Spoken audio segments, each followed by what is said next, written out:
Hey, fun fact, I originally wrote the script for this video a very, very long time. As a matter of fact, I wrote this script when I actually first started the channel, but I wanted to wait until it was actually the World Cup again in order to actually, release it. Relevant content and all that. So, welcome to the video of a script I wrote 3 years ago and then just slapped a new coat of paint on it. Absolutely brilliant. Hello! Welcome to Brain Spill, the laziest show on the internet. My name is Tank, and it's called football, alright?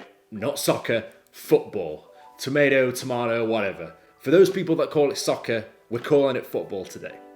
So, how did we get here? How did one of the most coveted competitions in the world, an event with millions of dollars put into security, manage to lose its crown jewel, the Jules Rimet Trophy, or more commonly known as the World Cup Trophy? So, in 1966, England was the host nation of the FIFA World Cup, the global sporting event that happens every 4 years. However, on Sunday, the 20th of March, 1966, the FIFA World Cup trophy was stolen. The world news went into a frenzy over this, and the FA was worried what would happen before the event, as they had recently been given the trophy for safekeeping prior to the hosting of the World Cup. And of course, if theft is afoot, who better than to call the London Metropolitan Police, who scrambled to track down where the trophy had gone.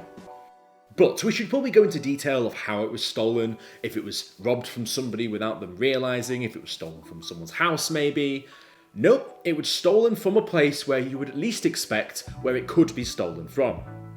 The World Cup was stolen from an exhibition it was part of, which was in Central Hall in Westminster. A place where you would assume that, security is pretty high. But clearly that wasn't the case. This happened when another church service was occurring elsewhere in the building.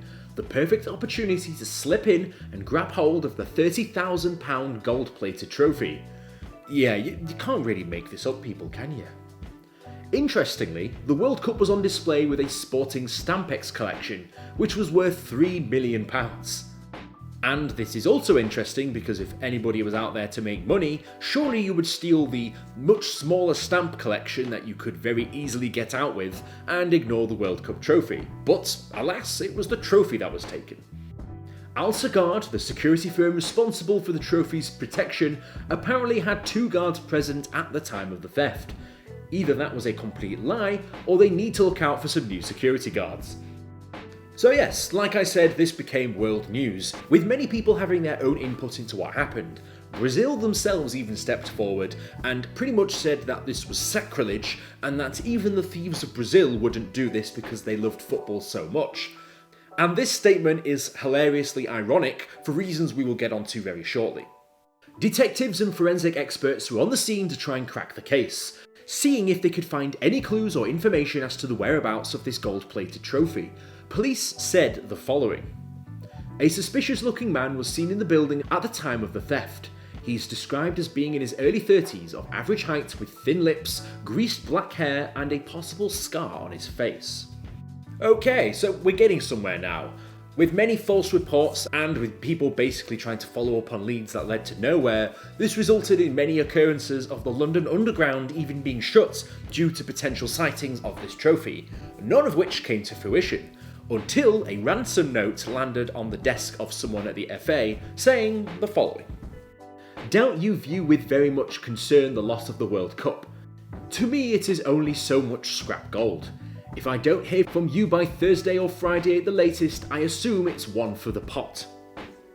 With the note was a demand of £15,000 in £1 and £5 notes, alongside the removable lining from the top of the trophy.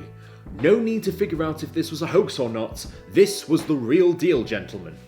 Detectives set up an operation to see if they could meet up with this guy and then catch him to be able to try and recover this trophy, so we'll see how they got on. The sender, only known as Jackson, agreed to meet in Battersea Park.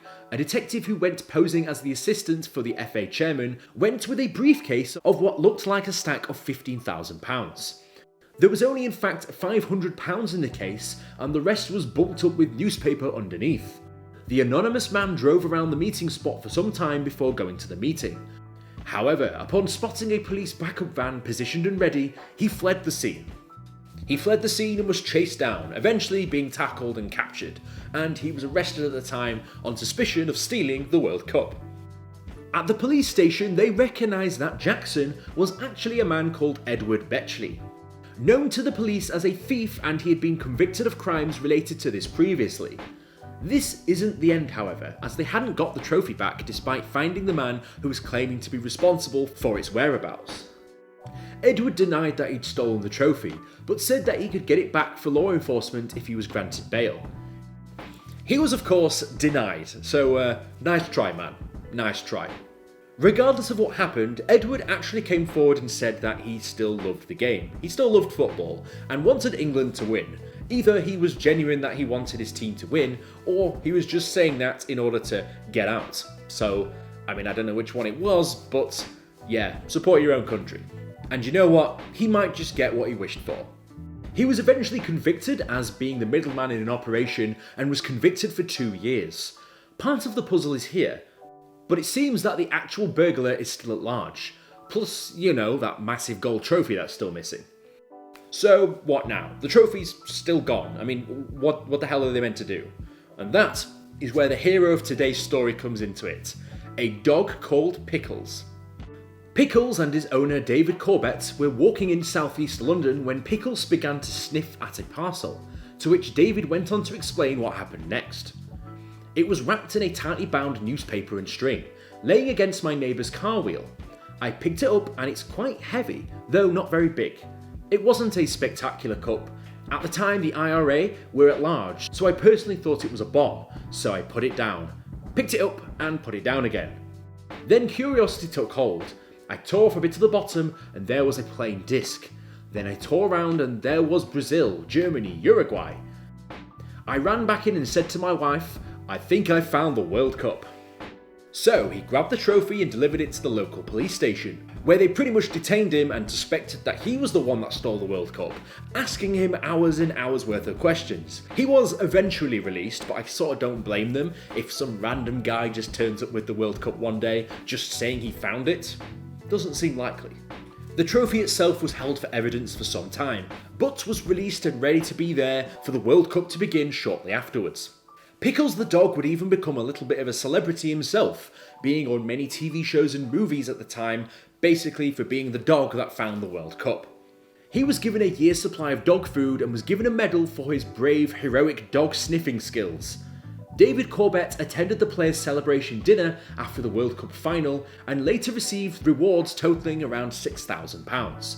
Which is funny, because if Edward had just handed it in, he would have made a decent amount without having had spent 2 years in prison. Maybe, depends if he covered his tracks well enough, mind you, and if he really wanted a year's supply worth of dog food. It would later transpire that the apparent suspects behind the theft was London's gangster Sidney Cuggiel, with the help of his brother Reg. Reg's son Gary even reflected on this strange incident and said that he stole it for the thrill of it and not for any financial gain. On the street after coming out of the doors, Sid lifted his jacket and said, "Here you are, Reg, look at this." He opened one side of his jacket and the World Cup was there. My dad went, "Fucking hell, Sid, what the fuck do you think you're doing with that?" My dad was freaking out and he knew there was no way they could sell the cup. They realised they had to give it back. The pair were never caught, which is why it took so long for this story to eventually come out and for people to figure out what the hell even happened and how the World Cup was stolen in the first place. England did go on and eventually won that World Cup, which was a very odd finish to such an incredible story about the World Cup being stolen, then found again before England, the host country, won that World Cup. It all sounded like a whirlwind of an event to me. However, the story's not quite done because we move to 4 years later, in which Brazil received the Jules Rimet Trophy in perpetuity after winning the World Cup for a third time. So basically, because they were good at this whole football thing, they got to keep one forever. In 1983, the cup was stolen. Like I said earlier, this is pretty ironic and bold for Brazil to claim that nobody would actually do this to themselves in Brazil, only for this to happen to them a few years later. This one was never found and it was assumingly melted down and sold off due to being worth a fair bit of money. This is contested due to the fact that it is not in fact solid gold, so it would not be technically possible to melt down the trophy into a bullion in its entirety. Regardless, this trophy is still missing in action and has never been found since. And for whoever does find that trophy, I'm sure that there's a year's supply of dog food waiting for you. Right, time to keep scouring the internet for the weird and wonderful to bring you much more content. I'll see you guys in the next video. Fantastic.